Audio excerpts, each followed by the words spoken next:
রাশেদা সরকার, তোমার নাম কি? হ্যাঁ, তোমার নাম কি? তোমার বাবার নাম কি? দাঁড়াই কইবা আবুল সরকার আমার গুরু, অমুক আমার জন্মদাতা পিতা, হ্যাঁ ওই যার গর্বে তাইছি সে আমার মা, এ কিন্তু চলবো না। তোমার নাম কি? তোমার বাবার নাম কি? তোমার মায়ের নাম কি? কই থেকে আসছাও? কি নিয়ে আসছাও আমার কাছে? উভয় শিল্পীর বন্দনা পরিচয়পত্র শেষে দরবার থেকে আমাদেরকে একটি ধারা দেওয়া হয়েছে। তো ধারা দুটি হলো গুরু এবং শিষ্য। তো আজকে আমার যার সাথে গান, আমার শাহ সফদরুজ্জামান দায়রা পাক দরবার শরীফ চণ্ডীপুর দরবারের তিনি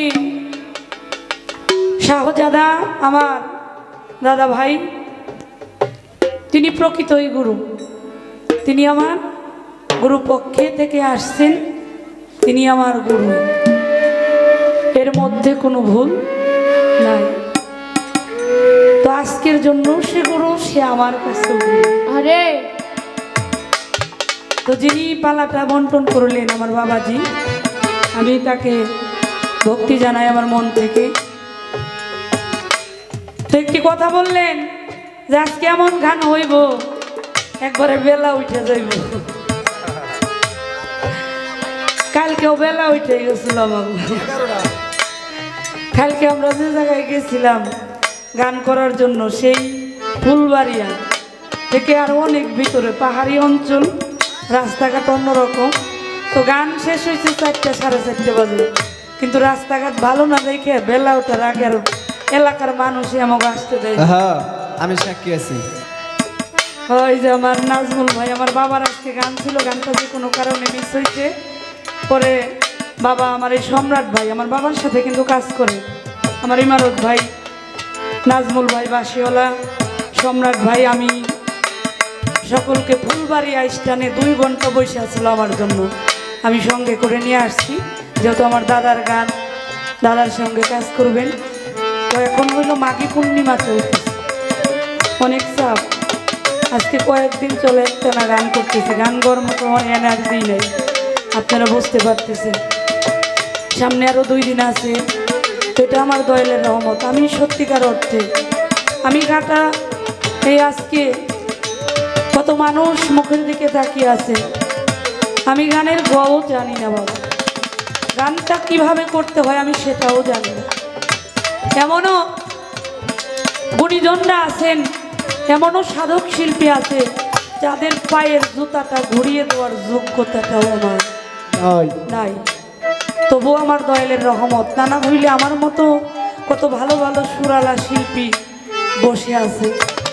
আর আজকে আমি, আমার দয়ালের রহমত আছে বিদায় অনেক গান করছি, আসলেই গুরুর দয়া আছে। তো আমি যার সাথে গান, আমার দাদা ভাই, আমি তাকে গুরু জ্ঞানে জেনে, গুরু তো গুরুই, গুরুর কোনো বিকল্প নাই জগতে।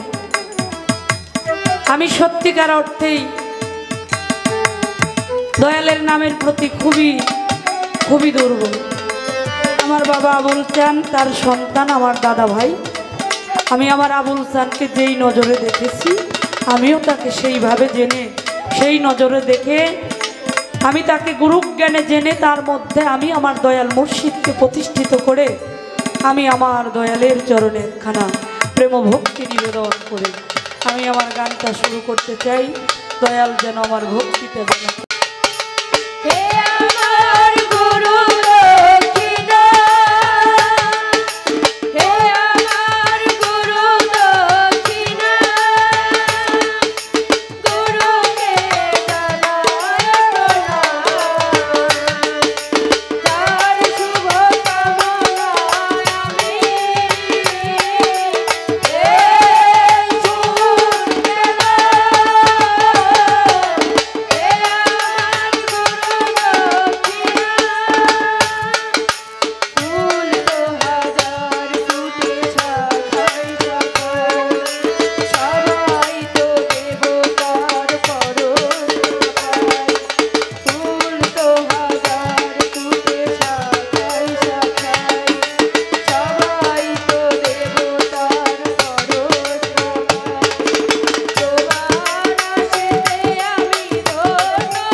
আমি একটি গান, কথাগুলো কম বলে সংক্ষেপে, যে কথাগুলো সার কথা, মূল্যবান কথা, যা একেবারে না বললেই না। গান আজকে আমার দয়ালি গাবে। বর্তমানে তরিকতের যে আলোচনা, যে কথাবার্তাগুলো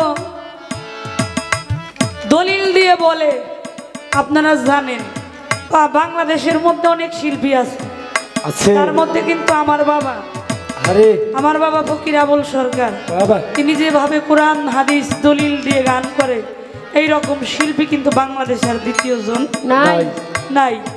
সবাই গান করে তাদের মতো, কিন্তু আমার বাবা দলিল ছাড়া কথা বলে না। তো তারই সন্তান, আশা করি আমার ওই যে দরদি বলছে যে আজকে তার কাছ থেকেও আমরা সেরকম কিছু পাবো। তো প্রশ্নটা যদি ভালো না হয়, উত্তর কখনো ভালো আসবে না।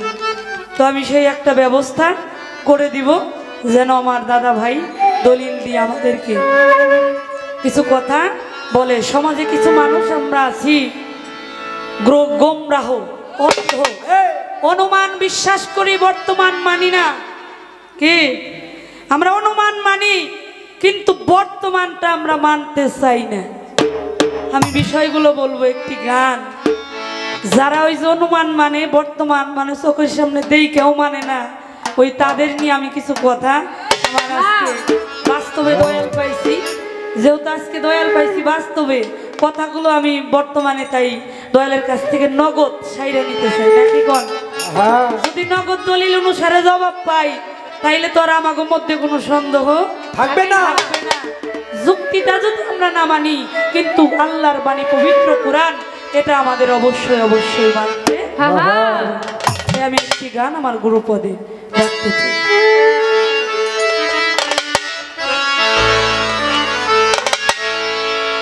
যেহেতু এবার বাংলায় আসছি, তো আমি এবার বাংলার একজন মহৎ, অন্যরকম একজন সাধক, আমি তার একটি গান আমার মনে পড়ে গেছে, আমি গান কিছু করি।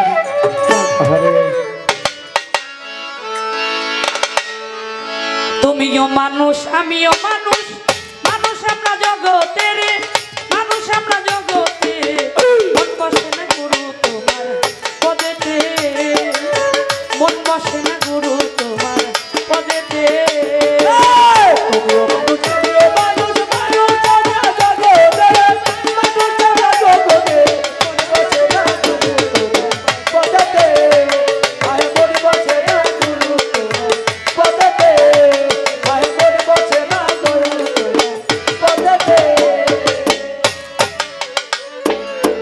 যখন ছিলাম রুহু আকারে, আমায় যতন করে রেখেছিলে তোমারও ধারে,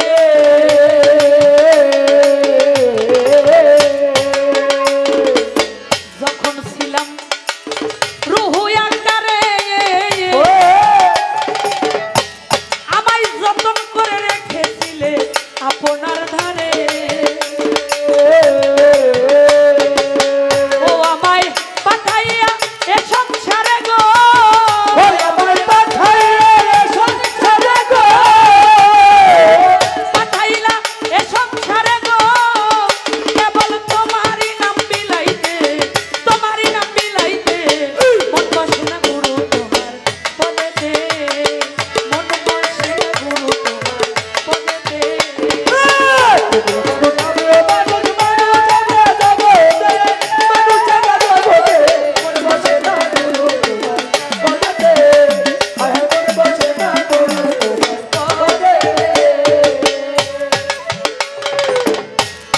যখন ছিলাম রুহু আকারে, গানটা কিন্তু আমার এপার বাংলার সাধক চান মিয়া বয়াতির লেখাই কালাম। আমার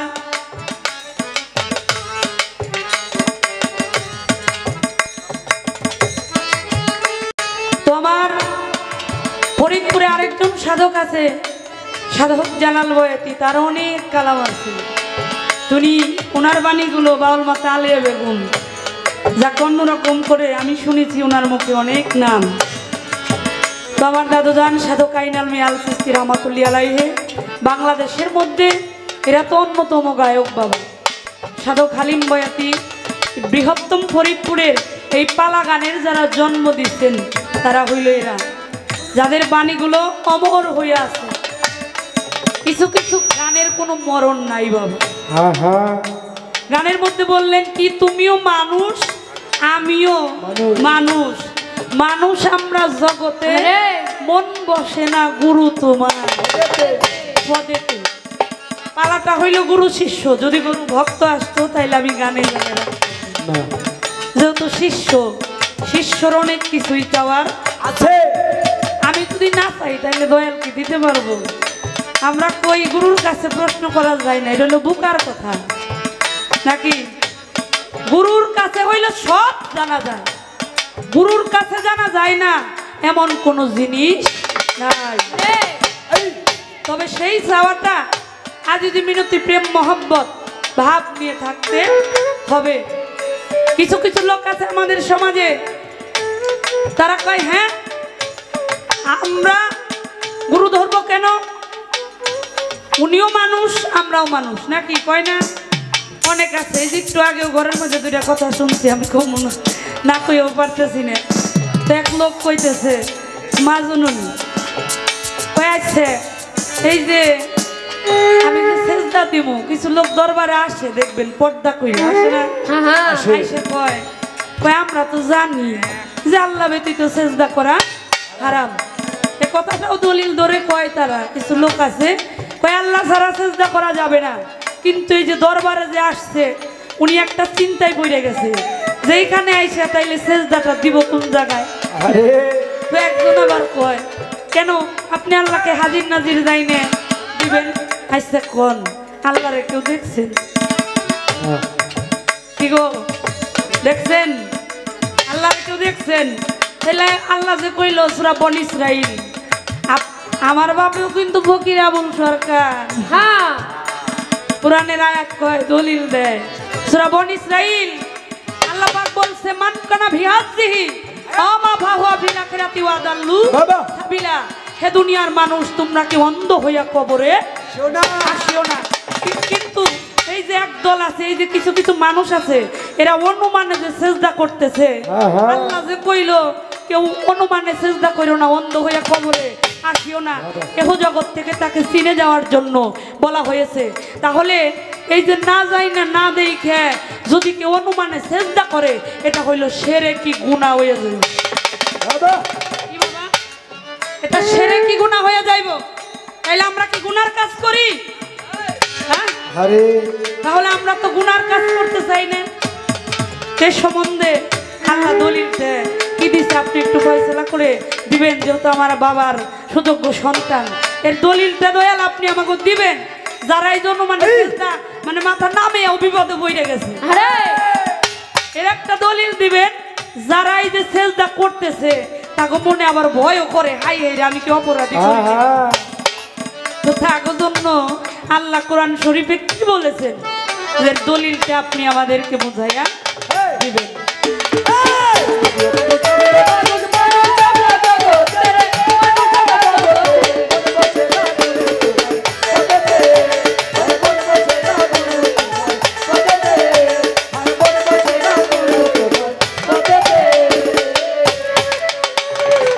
কিছু কিছু লোক আছে কয় গুরুও মানুষ আমিও মানুষ, আমিও যা করি দয়াল তো তাই করে। আমি স্ত্রী পুত্র আছে, আমি সন্তান জন্ম দেই, দয়ালু সন্তান জন্ম দেয়। এই ধরনের চিন্তা ভাবনা নিয়ে অনেক মানুষ আছে। তাই তো সাধক বলছে তুমিও মানুষ আমিও মানুষ, মানুষ আমরা জগতে, মন বসে না গুরু তোমার পদেতে। কি করলে আমার এই মনটা, এই দেহের মধ্যে সবচেয়ে বড় জিনিস হইল মন। মন যদি কারো কন্ট্রোল না হয়, সে যে জায়গায় যাইব ওই জায়গায় তার সমস্যা। যে জায়গায় যাইব সমস্যা তো করবো, জায়গা হইতে নষ্ট করবো। তো এই মনটা কিভাবে কন্ট্রোল করা যায়, এই মনটাকে বাধ্য করার সবচেয়ে বড় মন্ত্র আসলে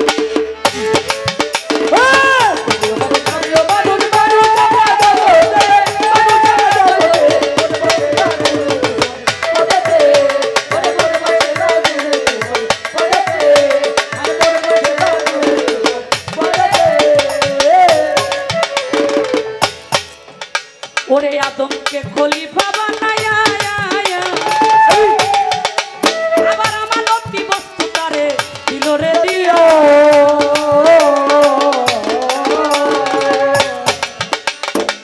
আদমকে খলিফা বানায়া আবার আমানতি বস্তু তারে দিল যে দিও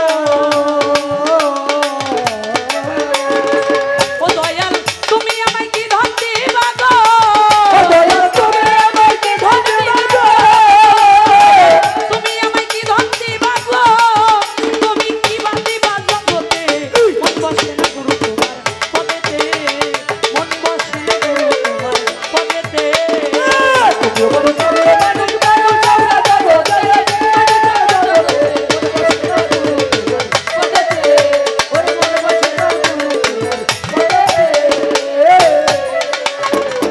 আদমকে খলিফা বানায়া আমানতি বস্তু আল্লাহ আদম রে দিল রে দিয়া তো আল্লাহ আদম রে আমানতি বস্তু দিছে আমরা মুড়ি ধমু দয়ালের হাতে হাত দিমু তোমারে আমি দয়াল কমু তুমি আমারে দিবা কি এই যে মুরিদ যে হইতে হবে আমি রুহের জগতে থাকাকালীন মুরিদ হয়ে আসি নাই সবাই আমরা রুহের জগতে থাকাকালীন মুরিদ হয়ে আসছি বায়াত হয়ে আসছি সৃষ্টিকর্তার সান্নিধ্য মেনে আসছি তাহলে ফেরসের আবার এই জাগতিক জগতে আসার পরেও আমাদের নতুন করে গুরু ধরতে হবে কেন এই জগতে আসার পরে এই যে মুরিদ যে হইতেই হইব না হইলে চলবো না আল্লাহ এই কথাটা কোরআন শরীফে কি বলেছে কি বলে নাই এটা কি দলিল সমতুল্য যে বায়াত হইতেই হইব না হইলে চলবো না মাতা আছে পিতা আছে আমি সমাজের যাবতীয় কাজকর্ম মেনে চলি মা বাবার ভজনা করি আমি মুসলমানের যে কর্মগুলো আমি সবই করি এরপরে ফেরসের আমাকে এই গুরু ধরতে হবে কেন এই সম্বন্ধে আল্লাহ পাক কি বলেছে শুধু কি পুরুষ মানুষের বায়াত হইতে হইব নাকি নারীদেরও বায়াত হইতে হইব যদি আল্লাহ বলে থাকে তাহলে আমাকে আর কোনো সমস্যা নাই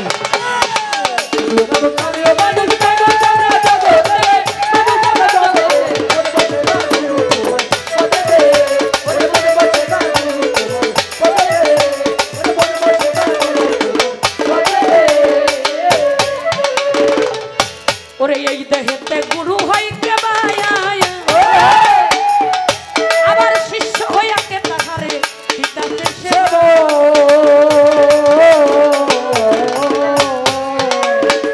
এই দেহেতে গুরু হইকে বায়া আবার ভক্ত হইয়াকে তাহারে দিতেছে সেবা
করে একটি গান গানের মধ্যে অনেক কথাই তাই আমি বলবো আমার দয়ালের যে কথাগুলো ভালো লাগে যে কথাগুলো তার কাছে ভালো লাগে সুন্দর লাগে গুরু যেন তার মনের মতো করে আমাদের বোঝাইয়া বলে গুরু বাক্য শিরোধার্য দয়াল যেই কথাগুলো বলবে আমরা ওই কথাগুলোই সকলে মনোযোগ দিয়ে শ্রবণ করব শুধু শ্রবণ করব না সে কথাগুলো জীবনে ধারণ করার জন্য চেষ্টা করব শুধু শুনলাম তাহলে হবে না কর্মে করাটাই হইল সবচেয়ে কঠিন ব্যাপার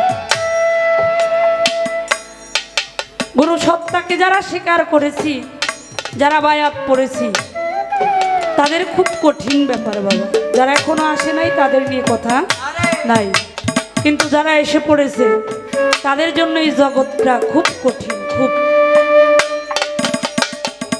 তাই আজকে ফকির বাড়ি দরবারে এসে দাঁড়িয়েছি।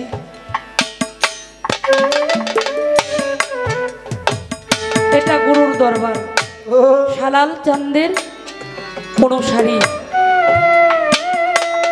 এক গুরু জগৎময়, বিভিন্ন দরবারে বিভিন্ন রকম, কেউ সিস্তিয়া, কেউ কাদরিয়া, কেউ নকশাবন্দিয়া, কেউ মুজাদ্দাদিয়া, কেউ ওয়াইএসি তরি, যেটা হইল পাগল ওয়াইএস করণী থেকে আসছেন।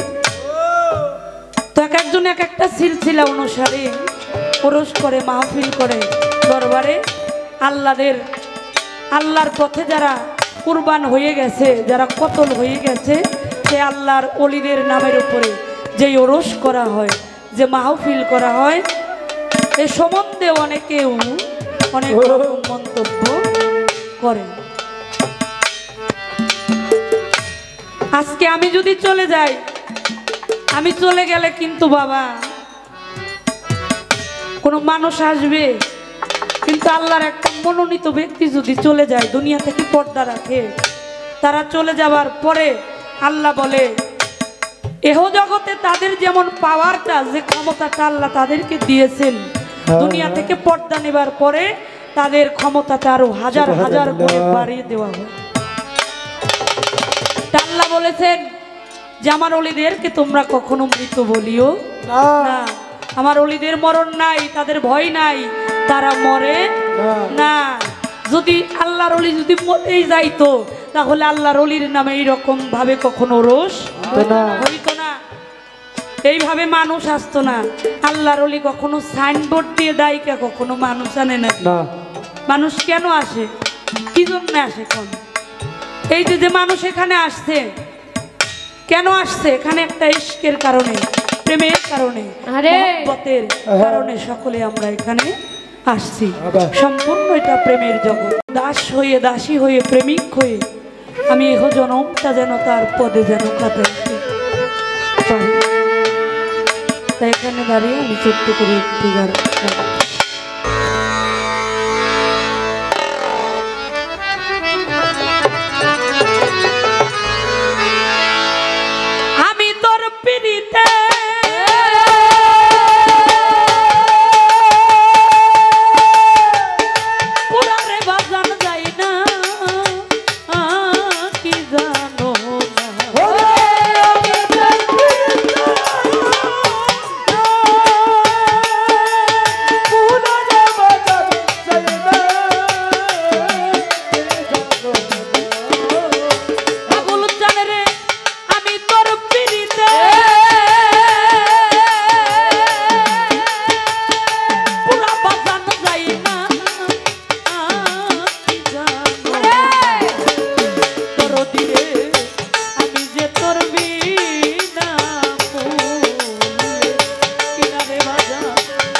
দর্শক মণ্ডলী, আসলে দরবার বা ওরস মাহফিলে সবচেয়ে উপযোগী একটা সুন্দর পালা হচ্ছে গুরু এবং শিষ্য। একটা পর্ব আছে মানুষের, সেটা হচ্ছে আসা এবং যাওয়া। আর দুনিয়ায় থাকতে হলে একটা কর্ম আছে মানুষের, সেটা হচ্ছে গুরুর কাছে যাওয়া। তো রাশেদা সরকার আমার ছোট বোন, তাকে রেখেছেন গুরুর শিষ্যের ভূমিকায় কথা বলার জন্য এবং দু একটি কথা আমাকে জিজ্ঞেস করার জন্য, এবং আমি অধম তোফাজ্জল সরকারকে রেখেছেন গুরুর ভূমিকায় কথা বলার জন্য। আসলে রাশেদা সরকার যেভাবে আমাকে বড় করে কথাগুলো বলেছে, আমি অতটা বড় মানুষও না, এবং কমিটির লোকও আমাকে অত্যন্ত শ্রদ্ধা এবং সম্মানের সহিত যেভাবে উপস্থাপন করেছে, আসলে ততটুকু সম্মান শ্রদ্ধা পাওয়ার যোগ্য আমি না। আমি আপনাদের চরণ স্পর্শে এসেছি দোয়া আশীর্বাদ করার জন্য। আমি পালাগান করি অল্প কিছুদিন যাবৎ, কিন্তু রাশেদা সরকার অনেক আগে থেকে পালাগান করে। যখন অনেক ছোট তখন আমাদের বাড়িতে এসেছিল, গানের মধ্যেও আমার অনেক সিনিয়র, কিন্তু আমার ছোট বোন, কারণ আমার বাবার শিষ্য, সেই সঙ্গে সেই খাতিরেই আমাকে সে শ্রদ্ধা করে, সম্মান করে, বড় ভাই। আসলে বাবা আমি গুরু না, যেহেতু গুরু শিষ্যের একটা পর্ব দিয়েছে, আমি কিছু গুরুর কথা বলার চেষ্টা করব, যদি আপনাদের দোয়া আশীর্বাদ থেকে এবং আমার মুর্শিদ যদি আমাকে কৃপা করে এবং আল্লাহর রহমত যদি থাকে।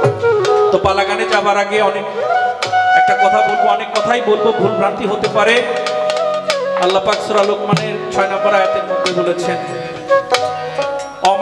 অমিনান নাসি মাইয়াশতাগিল্লাহু আল হাদিস লিউদিল্লাহি লানসাবি। আল্লাহ পাক বাজে আলাপ, বাজে কথা, অলিক গল্প, আশার গল্প, যাহা মানুষের জন্য কল্যাণ বয়ে আনে না, ওই ধরনের কথা আল্লাহ পাক পছন্দ করেন না। যতটুকু সময় আমরা থাকি অলি আউলিয়ার মাহফিল, আল্লাহ রসুলের কথা বলবো, অলি আউলিয়াদের কথা বলবো। আমি যেন আমার এই মুখ থেকে, পাপী মুখে যেন আমি আমার ভালো কথা না বলতে পারলেও আমার মুখ থেকে যেন কোনো খারাপ কথা না আসে, এই দোয়াটুকু আপনারা করবেন। তো আমাকে রেখেছেন গুরুর ভূমিকায় কথা বলার জন্য, গান করার জন্য।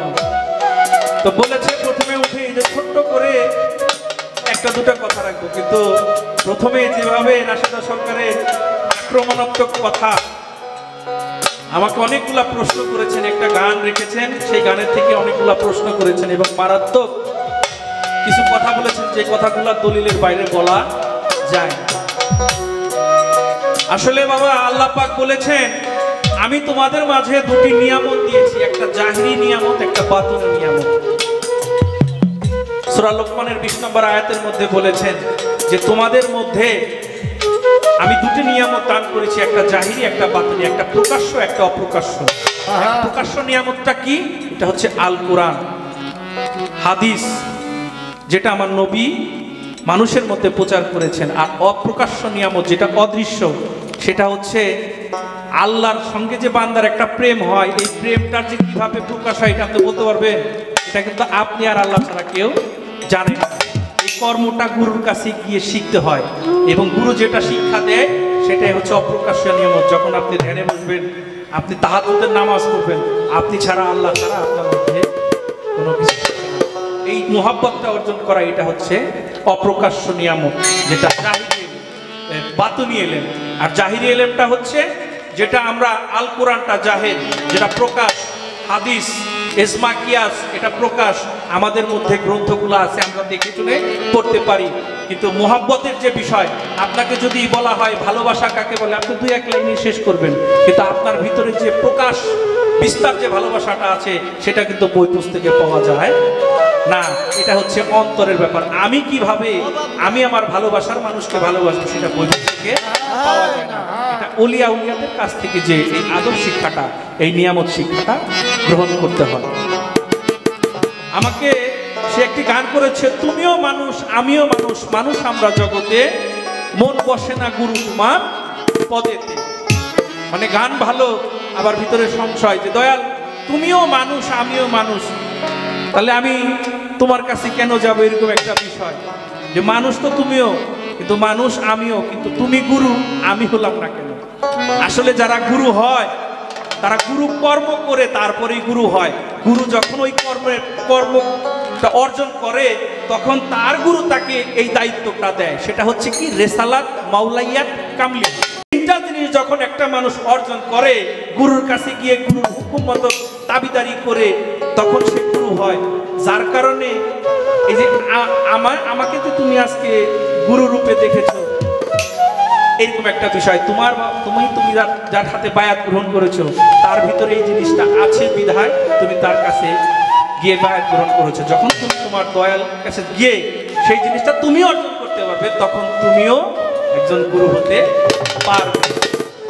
যার কাছে এই মাওলাইয়াত, রিসালাত, কামলিয়াত আছে, তিনি গুরু হয়। আর গুরু অর্থ হচ্ছে অন্ধকারকে যে কাটায়। গু অর্থ হচ্ছে অন্ধকার, রু হচ্ছে আলো। অন্ধকার থেকে মানুষকে আলোর পথে দীক্ষিত করে, মানুষকে সৎ পথে সন্ধান দেয়, তিনি হচ্ছেন গুরু। আমার কাছে একটা প্রশ্ন রেখেছে যে গুরু রুহু আকারে যখন আমরা সবাই ছিলাম, আবার তখন তো আমরা বায়াত হয়েছি, কিন্তু আমাদের দুনিয়ায় এসে আবার বায়াত গ্রহণ করতে হবে। আমাদেরকে তো দুনিয়ায় মানুষ করে আল্লাহ পাক পাঠিয়েছে সবাইকে, নর নারী সবাই। এখন কোরআন শরীফের একটা আয়াত আছে, সূরা আল ইমরান 102 নম্বর, হাক্কা তুকাতিহি লা তামুতুন্না ইল্লা আনতুম মুসলিমুন। হে মুমিনগণ, তোমরা মুসলমান না হইয়া কবরে আসিও না। এটা আল্লাহর হুকুম, যেহেতু আল কোরআন। হে মুমিনগণ, তোমরা মুসলমান না হইয়া কবরে আসিও না। এই মুসলমান অর্থ কি জানেন বাবা? আত্মসমর্পণকারী। এই আত্মসমর্পণকারী যে হয়েছে, তিনিই মুসলমান হয়েছে। আমরা আত্মসমর্পণ করি কার কাছে? গুরুর কাছে গিয়ে তওবা করে আল্লাহকে, রসুলকে মেনে দিনের পথে যখন আসি, তখন আমি মুসলমান হই। আল্লাহ বলেছেন তোমরা মুসলমান না হয়ে কবরে আসিও না। যার কারণে এই দুনিয়ায় রুহু, তুমি আগে যখন রুহুতে ছিলে, এখন তো তুমি দুনিয়াতে আসছো একটা মানুষ আকারে। এই মানুষ হইতে গেলে তোমাকে একজন মানুষের কাছে যেতে হবে এবং তওবা করে তোমাকে মুসলমান হয়ে তারপরে আল্লাহ তোমাকে মরতে বলেছেন। আর ওই কিছু কিছু মানুষ গুমরাহের মধ্যে থাকবে। কোরআন শরীফের আর একটা আয়াতের মধ্যে বলেছেন, ফালান তাজিদ আলাহুম ওলিয়াম মুর্শিদা। তোমাদেরকে আল্লাহ যারা গুমরাহ করে পাঠিয়েছে, তারা কোনদিন ওলি আউলিয়া পীর মুর্শিদ পাবে না। তাজিদ আলাহুম ওলিয়াম মুর্শিদা। যারা গোমরাহ, যারা দুনিয়ায় গোমরাহ, তারা কোনদিন মুর্শিদ, ওলি আউলিয়া পাবে না। আবার বলেছে পীর মুর্শিদদেরকে সেজদা দেয় না, সেজদা দেয় না। সেজদা কথাটা বুঝবে, সেজদার মালিক একমাত্র আল্লাহ। আল্লাহকে সেজদা করতে হয়, আল্লাহকে সেজদা করার কিছু বিধান আছে। আমাকে পাক পবিত্র হতে হবে, সুন্দর পোশাক পরিধান করতে হবে, আমাকে জায়নামাজে দাঁড়াইতে হবে, নিয়ত করতে হবে, রুকু করতে হবে, তারপরে আমাকে সেজদা দিতে হবে। গুরুকে যেটা দেই সেটা হচ্ছে তাজিম, কদম বুসি, তাজিম সম্মানের কথা বলা হয়েছে। সূরা ইউসুফের 100 নম্বর আয়াতের মধ্যে দেখবেন আল্লাহর নবী হযরত ইউসুফকে তার বাবা, মা এবং নক্ষত্র সহ, এটা স্বপ্নে দেখেছিল, পুরা বিস্তারিত বলতে গেলে অনেক সময়, তার বাবা, মা এবং 11 জন ভাই তাকে সেজদা করেছিল। আর এই কদমবসি সম্মান সুযোগ যে, মানে আপনার কদমবসি বা সম্মান সুযোগ যে আমরা ইয়াটা করি, পায়ে হাত দিয়ে সালাম করি, গুরুকে ভক্তি দেই, এটা হচ্ছে কদমবসি সম্মান সুযোগ। সে এটা আপনি গুরুকে দিতে পারবেন, বাবা মাকে দিতে পারবেন, ভাইকে দিতে পারবেন, দেশের নেককার বাদশা হলে তাকে দিতে পারবেন এবং আপনার গুরুকে দিতে পারবেন। আপনি এই যে মহিলাদেরকে, মানে এসেছে কিছু মানুষ পর্দার করে এসেছে, হ্যাঁ আল্লাহ পাক পর্দা করেই মানুষ মহিলাদেরকে পরপুরুষের সাথে যেতে বলেছে। আপনি সর্বোচ্চ এটা করতে পারতেন, আপনার আইডেন্টিটিটা প্রকাশ পায়, আপনাকে চেনা যায়, আপনি মুখটা খোলা করতে পারেন। বিভিন্নভাবে বিভিন্ন কথা বিভিন্ন আলেম আলামারা বলে থাকেন, আপনি সেটা করতে পারেন, কিন্তু আপনাকে পর্দা করতে হবে। পর্দায় যাওয়া যাবে না। প্রশ্ন করেছেন যে মহিলারা যে বায়াত হয়, এটা কোনো বিধান আছে কিনা? আল্লাহর ওলিদের দরবারে যায়, গুরুর দরবারে যায়, মহিলাদের বায়াত হওয়ার বিষয়ে আল্লাহ পাক কোরআন শরীফে সুস্পষ্ট ভাবে বলেছেন। সূরা মুমতাহিনার 12 নম্বর আয়াতের মধ্যে বলেছেন, হে নবী, আপনার কাছে যদি নারীরা এসে বায়াত গ্রহণ করতে চায়, আপনাকে স্বীকার করে, আপনাকে সম্মান করে, আল্লাহকে স্বীকার করে, আল্লাহকে কারোর সঙ্গে শরীক না করে এবং সৎ পথে সৎকর্ম প্রতিষ্ঠিত করার জন্য, সৎ পথে চলার জন্য যখন আপনার কাছে তওবা করতে আসে, বায়াত গ্রহণ করতে আসে, আপনি তাদের বায়াত গ্রহণ করবেন। এখন ওই সময় কাফের মুশরিকরা কিছু কিছু ভুল ধরার জন্য আল্লাহ রসুলের পায়তারা করতো। আর মহিলাদের হাতে বিপদ। একটা হাদিসের মধ্যে আসে মহিলাদেরকে বায়াত করবে কিভাবে, মাঝখানে একটা পর্দা দেয়, একটা বড় একটা গামলার মধ্যে পানি রেখে এক পাশে আল্লাহ রসুলের হাত রেখে অন্য পাশে মহিলাদের হাত রেখে আল্লাহ রসুল বায়াত গ্রহণ করিয়েছেন। মুসলমান মহিলাদেরকেও বায়াত গ্রহণ করতে হবে, তবে সেটা পর্দার পর খেলাপ করে নয়। সূরা মুনতাহিনা 12 নম্বর আয়াত আল্লাহ পাক সুস্পষ্ট ঘোষণা করেছেন মহিলাদেরও বায়াত গ্রহণ করতে হবে। যেহেতু আমরা মুসলমান, আমরা আল্লাহকে মানবো, আল্লাহ রসুলকে মানবো, কোরআন হাদিস সমস্ত কিছু মানবো, পর্দা মানবো, সমস্ত কিছু মেনে আমরা যেন ধর্ম পালন করি। এইভাবে গুরু হবে কারা? ভক্ত হয়ে কে দেয়? সেবা। এই জগতে গুরু ওই ব্যক্তি হয় যার কাছে গুরুত্বপূর্ণ বস্তু আছে। গুরুত্বপূর্ণ বস্তুটা কি? আল্লাহ পাক বলেছেন সিবগাতাল্লাহি মান আহসানু মিনাল্লাহি সিবগাতাও। এটা কোরআন শরীফের একটা আয়াত। তোমরা আমার রঙে রং ধরো, আমার রঙে রঙ্গিত হও। যারা আল্লাহর রঙে রং ধরে, আল্লাহর গুণান্বিত হয়, তারা গুরু হয়। আল্লাহর গুণটা কি? সুস্বভাব, উত্তম স্বভাব, সৎকর্ম প্রতিষ্ঠা যে করতে পারে তারাই গুরু। রাখলাম ছোট করে তার এই কথাগুলা, একটা গান করি। যেহেতু বলেছেন তুমিও মানুষ আমিও মানুষ, আমরা জগতে মন বসে না গুরু তোমার কাজেতে। বাবা মানুষ আমরা দেখতে মানুষের মতো না, আমরা কিন্তু অনেকেই মানুষ না। কাকা নকুল বিশ্বাসের একটা গান আছে, জনসংখ্যা বাড়তেছে ভাই, মানুষ কিন্তু বাড়ে নাই। আমরা মানুষের মতন দেখতে, মানুষের স্বভাব আমাদের মধ্যে যদি তাই হয়, আল্লাহ এই যে আদম নিজের সূরাতে আমাদেরকে এই যে চেহারাটা দিয়েছেন, আমরা কোন দুঃখে ওই মানুষটার মুখে আমরা একটা আঘাত করতে যাই? বাবা আল্লাহ নিজের সূরাতে আদম বানাইছে না? আমরা মানুষ পরিচয় দেই, কিন্তু মনুষ্যত্ব জ্ঞান আমাদের ভিতরে এখনো প্রতিষ্ঠিত হয় নাই। এই জন্য জালালউদ্দিন খানের একটা গান আছে, হাত পাও নিয়ে জন্ম নিলে মানুষ বলে কয় না তারে, মানুষ হইতে কয়জন পরে, মানুষ হইতে কয়জন পরে। মানুষ হইতে গেলে একজন আল্লাহওয়ালা মানুষের কাছে যাইতে হবে, যিনি আল্লাহর রঙে রং ধরে মানুষ। গুরু যারা হয় দেখবেন, যারা পীর মাশায়েখ, তাদের কিন্তু হাত পা বাঁধা, তারা কিন্তু মানুষকে আঘাত করে না। যত আঘাত করবেন আপনি দেখবেন উনি সয়ে যায়। কারণ গুরুর কাজে হাতটা যে বান্ধা, হাতে হাত রেখে যে বায়াতটা গ্রহণ করি আমরা, এই যে আমাদের হাতটা বান্ধা হয়ে গেলে এই হাত দিয়ে মানুষকে আঘাত করা যাবে না। এই জন্য জালালউদ্দিন শাহ গানটা ফলো করেন, কি বলছে?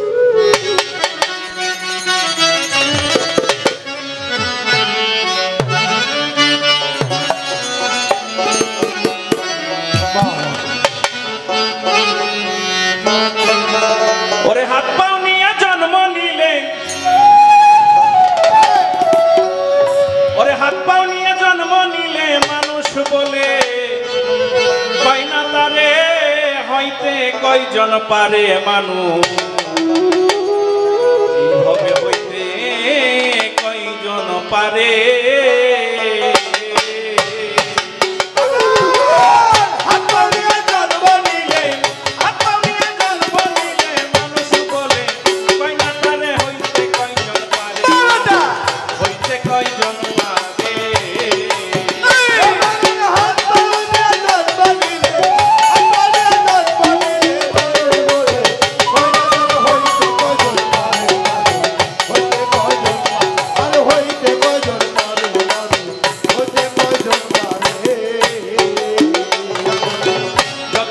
পশু পাখি ভক্তি চাষার নাই রে বাকি, কালেতে সবাই দেখি মানুষ আকার, মানুষ আকার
বাকি ভূত পিচাসার নাই রে বাকি কালেতে সবাই দেখি মানুষ আকার ধরে লক্ষ জনি ভ্রমণ করে মানুষ হয় তারপরে মানুষ পশু যাই রে চেনা স্বভাব কর্ম অনুসারে আমাদের সমাজে আছেন এরকম কথা লোক ছেলেটা মানুষের বাচ্চা বলে না কারণ ওই লোকটা ভালো মানুষ বিধায় তার ছেলেকে দেখে বলে মানুষের বাচ্চা কারণ ছেলেটাও ভালো আবার যদি বাবা খারাপ হয় ছেলেও খারাপ হয় জানোয়ারের অবস্থা বলো গালি দেয় না বাবা এটা মানুষের কর্ম মানুষের কর্মটাই ফুটে ওঠে আমি থাকবো না একদিন আপনি থাকবেন না কিন্তু আপনার আমার কর্মটা দুনিয়ায় থেকে যাবে যতদিন মানুষ আমাদেরকে চিনবে ততদিনই বলবে যে ওই লোকটা খারাপ ছিল তোফাজ্জল খারাপ ছিল তোফাজ্জল ভালো ছিল আপনারাই বলবেন আমরাই বলবো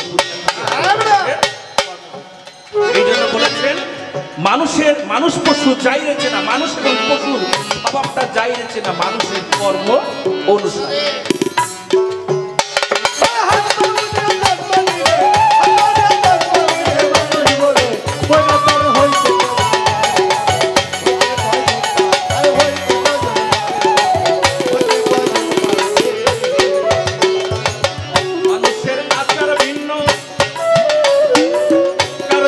পাবে চিহ্ন সকলেরই অগ্রগণ্য নিত্য সদাচরে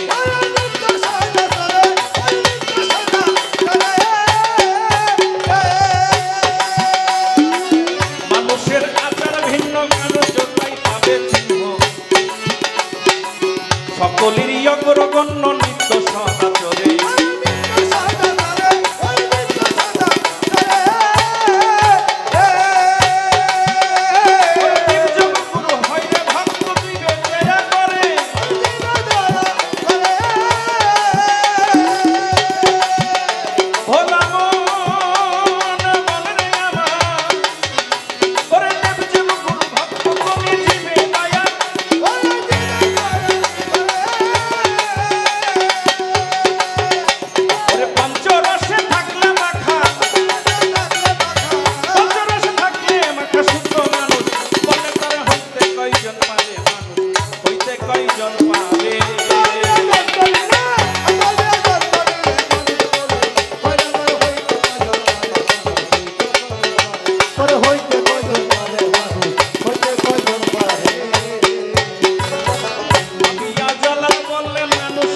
মানুষ মিলে ওরে মানুষ এরই কৃপা হলে মানুষ যাবে করে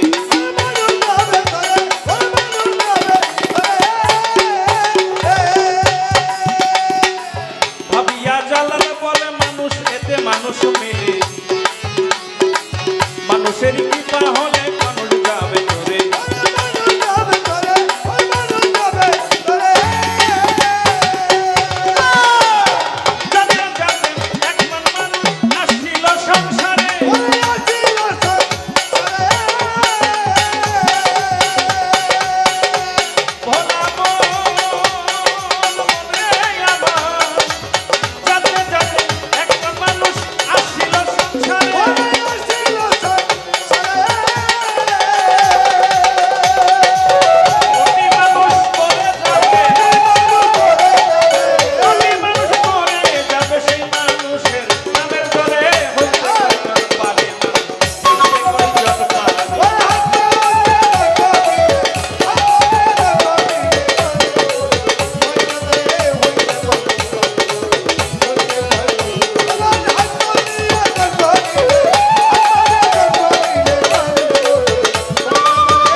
প্রশ্নগুলো রাখছে এটা যদি সময় নিয়ে বলতাম মানে যদি বাবার মতন মানুষ স্টেজে দাঁড়াইতো তাহলে মিনিমাম 1.5 ঘন্টা আরো বিস্তারভাবে বলতো চেষ্টা করেছি তার কথাগুলা মীমাংসা দেওয়ার জন্য আমি দলিলের বাইরে একটা কথাও বলি না এখন আমি কি তার কাছে একটা দুটা প্রশ্ন করতে পারি কিনা বাবা আপনারা যদি বলেন হ্যাঁ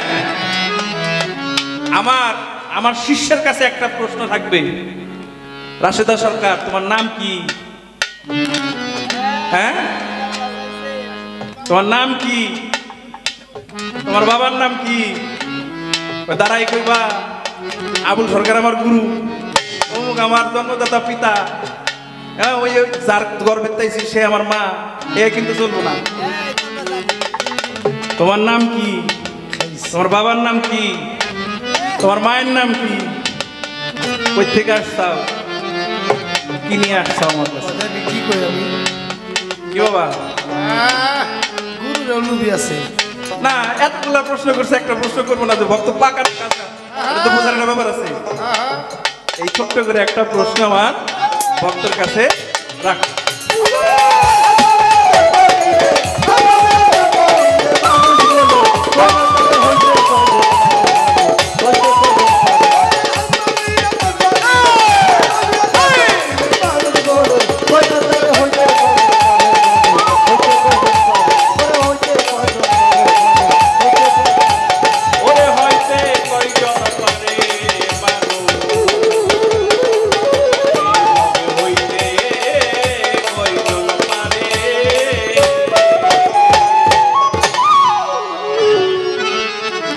করে পালার গান থেকে একটি প্রশ্ন কত গান রেখে তার প্রশ্নগুলো আমি মীমাংসা করার চেষ্টা করলাম। কমিটি থেকে বলেছে কথা কম, গান একটু বেশি বেশি শোনাবেন।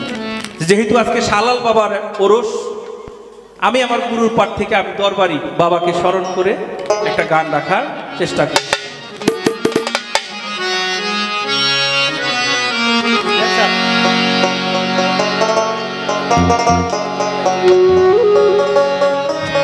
এটা আমার গুরুর পাঠেরই গান, কিন্তু দয়াল আমারও তো একজন দয়াল আছে, গানটা করার চেষ্টা করি।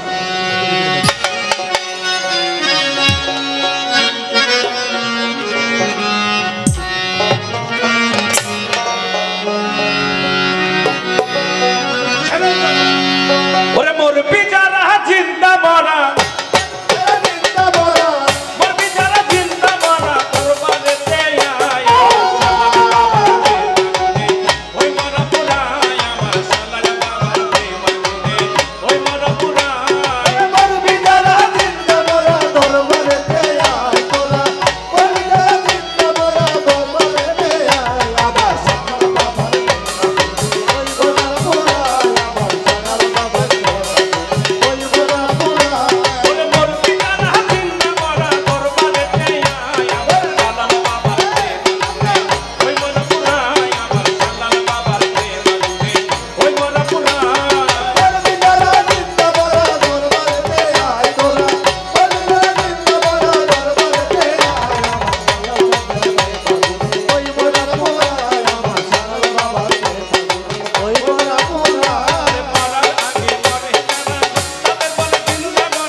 বহু